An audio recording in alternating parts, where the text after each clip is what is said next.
Ora, então, viva e bem-vindos a mais uma entrevista aqui para o portal Tâmega e Sousa. Desta feita estamos na Quinta do Prado, mais precisamente nos espaços do Conselho do município de Celurico de Basto. Viemos falar com o Presidente da Autarquia, José Peixoto Lima. Começou recentemente o seu primeiro mandato como Presidente desta Câmara Municipal. José Peixoto Lima, bom dia. Muito bom dia. Pela sua disponibilidade para nos receber aqui num ambiente absolutamente lindo.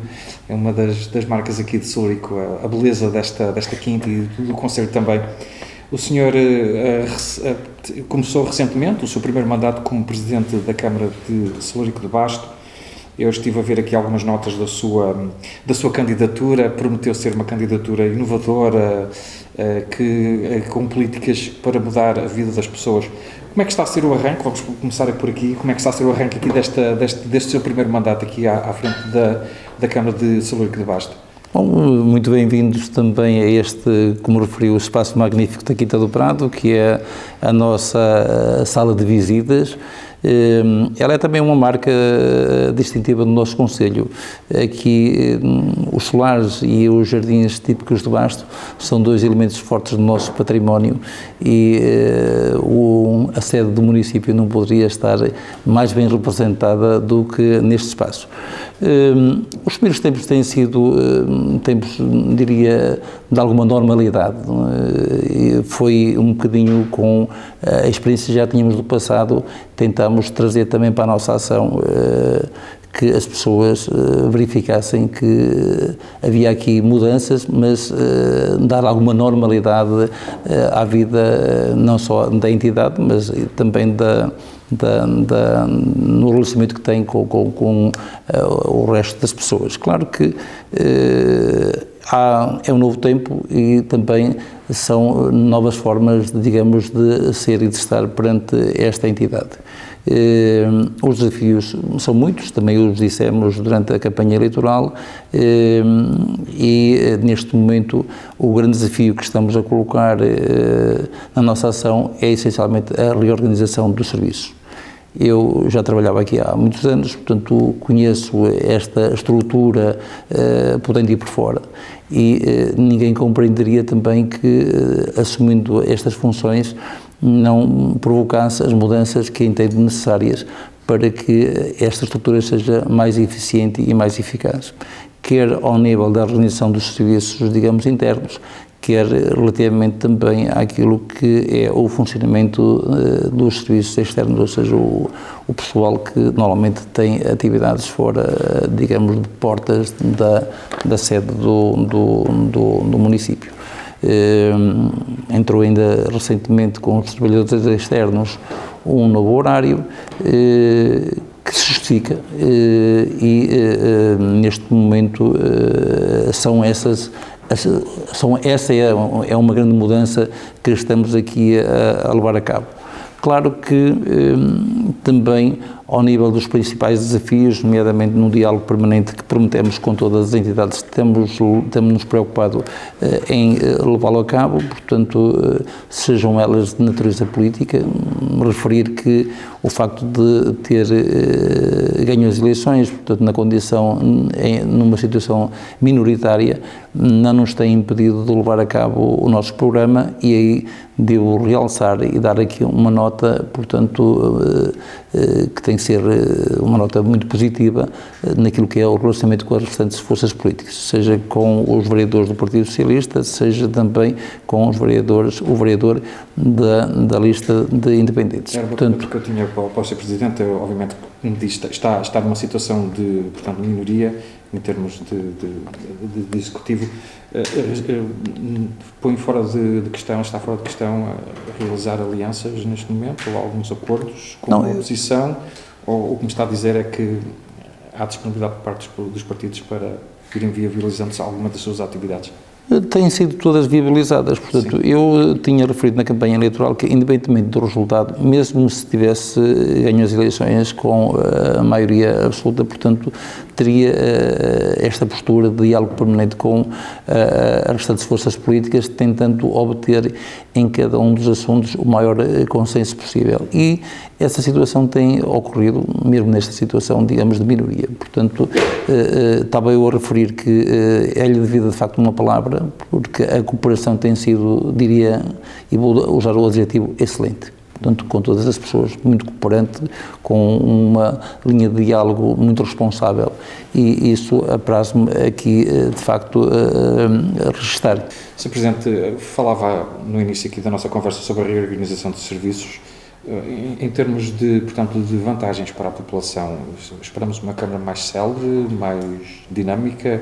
Qual é que seria a principal vantagem de reorganizar os serviços a nível municipal para os próprios municípios? Sim, a ideia é não só dar respostas mais céleres também e, no fundo, uma outra preocupação que tenho é que com essa reorganização os serviços também sejam mais eficazes. Por exemplo, criar uma única central de compras tem como objetivo não só melhor gerir os recursos humanos afetos a essa função, mas que a mesma, por exemplo, tenha lugar com mais eficácia naquilo que é o desempenho. Portanto, ter esse serviço um bocadinho levado a cabo, como acontecia até agora, espartilhado por vários serviços, do meu ponto de vista, não era a melhor solução. Vamos também, e isso já devíamos ter feito, não é criar o balcão único, criando aqui, logo na entrada do município, tentando que, através desses serviços e logo à entrada, grande parte da população seja atendida, não é? E colocando aí também, do meu ponto de vista, grande parte do atendimento que, por regra e diariamente, é efetuado. Quero também dar as melhores condições de trabalho a todos os profissionais da Câmara Municipal, quer aqueles que desempenham as suas funções aqui no edifício, quer daqueles que levam a cabo tarefas no exterior do mesmo. Portanto, a formação, o equipamento, a modernização, a inovação também, portanto, tem que estar, é fundamental. Presidente, na sua campanha dizia aqui que uma das nossos objetivos era aqui mudar a vida das pessoas, fornecendo um amanhã melhor através da implementação de políticas. Em termos, digamos, de grandes opções aqui, ou do plano, o que é que pretende implementar em Celurico de Basto que realmente significa aqui uma melhoria, um melhor amanhã para os municípios de Celurico? Queremos fazer intervenções em muitas áreas, mas dou-lhe conta daquilo que já fizemos num curto espaço, que é apenas em 3 meses. Portanto, ainda ontem, na reunião de Câmara, tivemos a oportunidade de tomar 2 decisões fundamentais. Uma delas foi decidir que os alunos até ao 12º ano teriam um transporte gratuito. Portanto, o transporte escolar passa a ser gratuito até ao 12º ano. Já o era, como sabem, até ao 9º ano. A Câmara Municipal tinha já deliberado que os alunos que estudavam fora do Concelho e não tinham curso em Celurico de Basto, portanto, do 10º ao 12º ano, a Câmara já tinha assumido também pagar na totalidade o transporte, e agora estamos a fazê-lo para todos os alunos que frequentam o secundário no Concelho de Celurico de Basto. Uma outra medida também que tomamos ontem foi aplicar a chamada tarifa social da água. Temos consciência que a água tem um peso significativo nas famílias e isso pode ser preocupante, portanto temos uma visão e uma ação também, queremos ter uma ação de intervenção social, sobretudo protegendo os mais desfavorecidos, e é isso que vamos fazer. Portanto, para um universo de 5.200 famílias, nós vamos apoiar 1.300 famílias, portanto com essa tarifa social, que rondará uma poupança na ordem dos 10,35 euros por mês para essas famílias, pagando a taxa fixa da água e o equivalente do consumo pelo primeiro escalão até aos 10 metros cúbicos. Portanto, eram medidas que também já estavam inseridas na nossa que as prometemos durante a nossa campanha eleitoral e estamos neste momento a dar-lhe cumprimento. Mas uma das grandes bandeiras da nossa campanha foi precisamente a aposta na habitação. E essa aposta na habitação, dissemos na altura, ela era fundamental não só para conferir dignidade para aqueles que não têm ainda hoje uma habitação condigna no nosso Concelho, mas essencialmente também, digamos, como política de fixar os jovens do nosso Concelho e, sobretudo, ser mais atrativo para aqueles que, eventualmente, a economia hoje reclama como pessoas que teremos que tentar fixar em Celurico de Basto. E nessa conformidade nós já aprovámos na reunião de Câmara e na Assembleia Municipal também aquilo que será a nossa estratégia local de habitação para um investimento até o ano 2026, porque ela será essencialmente financiada pelo Plano de Resolução e Resiliência. E nessa perspectiva, só o investimento público, para ter uma ideia, são 16 milhões e meio de euros que serão aplicados em 129 fogos que a Câmara irá construir. 10 deles serão efetuados a partir da reabilitação ainda de escolas que estão neste momento sem qualquer utilização no concelho de Celurico de Basto, e depois os restantes fogos, 119, são construção de raiz nos aglomerados principais do concelho, Celurico, Fermil, Gandarela e Mota. Mas o investimento não se fica apenas pelo investimento público. O principal investimento serão 380 fogos, que serão objeto de investimento privado. E isso deve-se ao levantamento social que foi efetuado no Conselho, onde foram identificadas 511 famílias que ainda não têm uma habitação condigna. Portanto, a nossa preocupação social vai também a esse nível, sendo que este investimento será seguramente o maior investimento público algum dia feito neste Concelho de Celurico de Basto. Portanto, dizia-lhe que, de facto, as nossas preocupações que na altura colocámos, estamos rapidamente também a implementá-las. Eu disse claramente que um dos grandes desafios também para nós era aproveitar muito e bem os fundos comunitários. É uma área que particularmente domino, porque sempre trabalhei com ela também, e neste momento estamos precisamente a dar os passos para que quer aquilo que ainda poderá conferir como oportunidade o fecho do atual quadro comunitário de apoio, quer as oportunidades que neste momento surgem através da aplicação do chamado PRR, ou seja, da bazuca. Há hoje muitas medidas que estão a surgir quase diariamente, dirigidas às empresas, às famílias e também ao setor público. E nós, em todas elas, porque já criámos um gabinete de apoio ao investidor, estamos especialmente habilitados para não só informar, como também apoiar, portanto, quer uma deste grupo de interesse e de pessoas. E estamos, claro, a preparar-nos para aproveitar muito e bem o próximo quadro comunitário de apoio. Portanto, quer ao nível do Conselho, quer também na nossa relação que temos com a comunidade intermunicipal do Tâmega e Sousa, portanto, do qual também, como devem ter conhecimento, fui eleito vice-presidente, na Associação de Municípios de Baixo Tâmega e aqui ao nível das Terras de Basto, com um incremento daquilo que será a atividade da Probasto. Portanto, estamos também, e isso é fundamental, que essas entidades, o Conselho por si só, não é, digamos, suficiente para desenvolver, digamos, este grande desafio. Não deixamos também de estar atentos àquilo que são os investimentos que estavam previstos já ao nível público, não é, e da Administração Central.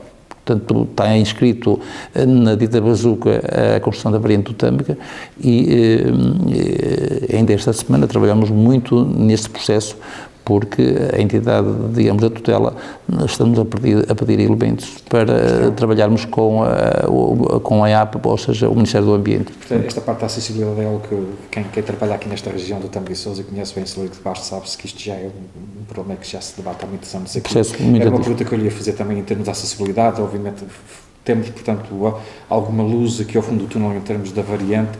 Eu lembro também que havia uma questão de se ver se havia possibilidade de haver uma ligação à A7, por exemplo, do lado de Gandarela. Não sei se isso também faria parte de um projeto para mais futuro. Obviamente que não depende da Câmara, isto é tudo do Governo. Há um grande consenso. Mas continua a haver necessidade de fazer essa ligação. Isso é fundamental. Há um grande consenso entre todas as forças políticas que no fundo, há 13 desafios aqui fundamentais nas ligações externas que temos que vencer. Eles são fundamentais para o sucesso deste Conselho. A conclusão da variante do Tâmega de ligação à A7 é fundamental, como é fundamental o nó de ligação à Lameira, portanto, na zona na A7, portanto, quando se fala aqui em Gandarela, eu diria é na Lameira, porque junto ao Parque Empresarial é lá que está previsto previsto no nosso atual plano diretor municipal, portanto, e os estudos que estão a ser desenvolvidos têm essa localização que implicará também uma retificação da Estrada Municipal que depois há de nos ligar mais rapidamente também, quer a sede do Concelho de Celurico de Basto, quer até de Mondim, a esse nó de acesso.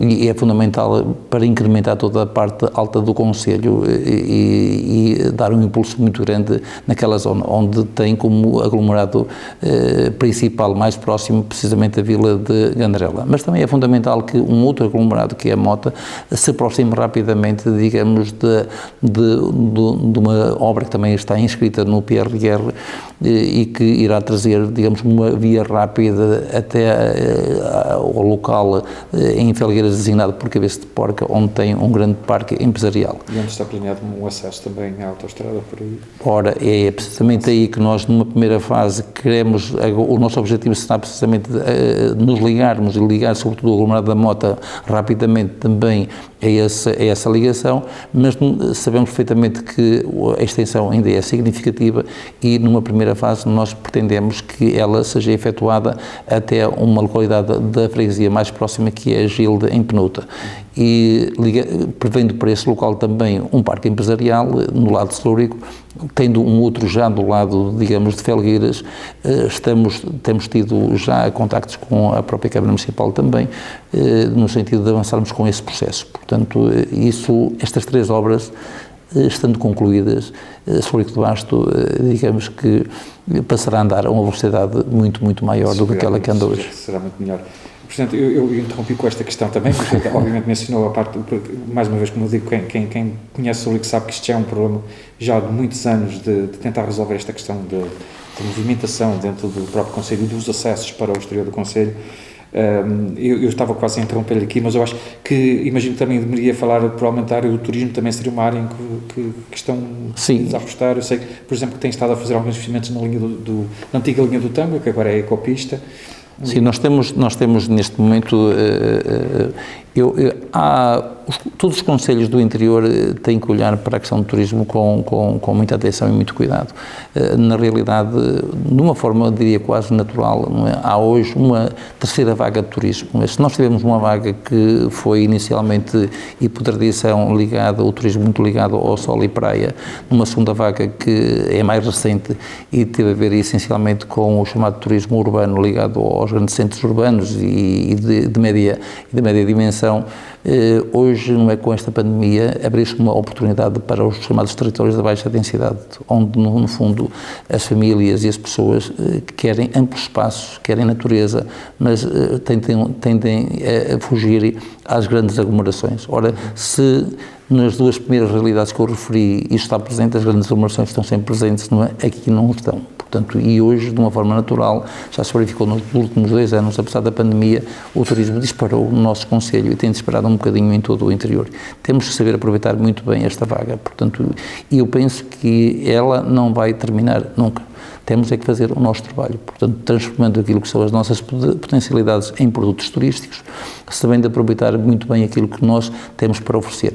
Natureza, património, no fundo, autenticidade também, e isso nós, com um projeto bem delineado a curto, médio e longo prazo, vamos consegui-lo fazer, criando os tais projetos âncora, como é a variante, como é a ecopista do Tâmega, mas temos outros. Temos aqui as nossas aldeias, que têm como referencial primeiro a aldeia do Castelo, que já foi sede do Concelho também, o próprio Castelo, enquanto elemento, está ligado à rota, não é? Em Arnoia, está ligado à rota do Românico. Temos o Viso como ponto mais alto do Concelho e que irá funcionar como uma rótula a partir do qual estamos a desenhar um conjunto de percursos pedestres que irão levar às freguesias que estão ali na proximidade e onde um conjunto vasto de iniciativas estão também a ser aqui realizadas. Estamos a reabilitar os nossos principais centros urbanos e equipá-los com estruturas que, no fundo, não só servem os locais, mas também os visitantes.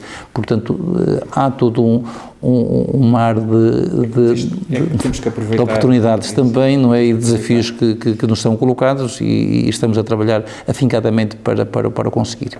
Já Peixoto Lima, aproximamos aqui do final da nossa entrevista. Eu fui fazendo algumas perguntas, não sei se interrompi o que queria dizer mais, mas em termos, portanto, aqui em conclusão, do seu projeto, não sei, ou do seu programa, não sei se havia algo mais que queria acrescentar. Há muita coisa. Há muita coisa, obviamente, não é? Há muita coisa. Nós, dizer-lhes que também um dos grandes objetivos que neste momento já estamos a tentar cumprir é ter uma ação muito direta sobre aquilo que é o tratamento do espaço público e dos nossos equipamentos. Reconvertemos grande parte da ação do município, sobretudo dos trabalhadores externos, para essa função. Nós temos que saber tratar muito bem aquilo que é o nosso espaço público. O exemplo mais concreto é que neste momento estamos a levar a cabo uma profunda reestruturação daquilo que é também uma das nossas joias, que é o espaço marginante do Rio Freixeiro, e vamos também levar a cabo um conjunto de ações de reabilitação dos nossos equipamentos, com ações que depois ocorram nesses mesmos equipamentos. Nós temos uma vasta rede, por exemplo, de polidesportivos em todo o concelho. Já tivemos em tempos e anos a realização de eventos, nomeadamente no verão, com as ligas de futsal nesses mesmos equipamentos, que vamos neste momento reabilitar também, portanto, não só para séniores, júniores e até para um campeonato também envolvendo a parte feminina. E, portanto, as nossas preocupações são essas, é tratar muito bem aquilo que já temos, que é muito, e lançar obras novas naquilo que, no fundo, se justifique, portanto, com alguma razoabilidade, não é? E também com contenção de custos, porque isto também é fundamental, termos as contas em dia, isso é muito importante. Muito bem. José Peixoto Lima, muito obrigado por nos receber aqui hoje. Eu que agradeço. Ficamos por aqui, desde a Quinta de Parada até o Ensolírio de Basto. Bom dia.